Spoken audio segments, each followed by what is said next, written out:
So we have $100,000 annual income. Interest rate, before we got on this, I went ahead and priced out what this would look like. 6.875 are the rates today. Length of loan, 30 years. Why am I choosing a 30-year? People want to use or want to have the lowest payment possible, and we get that with a 30-year loan. We have many options, 5, 10, 15, 20, even 23, 16, whatever, but we're going to use a 30-year because people want the lowest payment, which will get them the biggest home, right? The down payment. I'm going to use $20,000 because somebody with $100,000 income can very easily put $20,000 down for a down payment. Now, the monthly obligations, I'm going to use $500 per month. I'm going to think maybe they have a couple credit cards or maybe just one credit card and a car loan. So we're going to use that right now. That can go up or down with different obligations, and we can take a look at that as well. And I'm going to use about $3,000 for property taxes annually.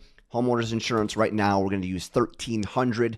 Now, the DTI tolerance, I'm going to put 46.99. Why am I putting 46.99? Because maximum DTI guidelines for conventional financing is about 46.99 is where we see the threshold. Does that mean you should max it out? Absolutely not. Maintenance fee.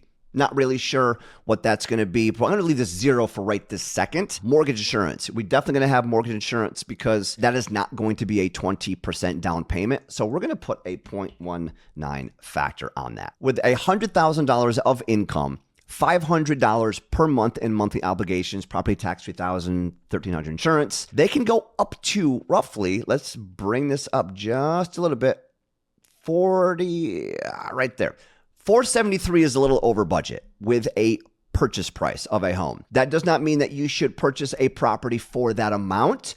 We're going to back this down where you feel comfortable. And that's the main thing that I do when we're looking at purchase prices, your payments, your obligations, your debt to income ratios. I ask you, what do you feel comfortable with payment-wise? Because you want to have some discretionary income, you want to have disposable income, you want to go on some trips. My question to you is, where do you feel comfortable?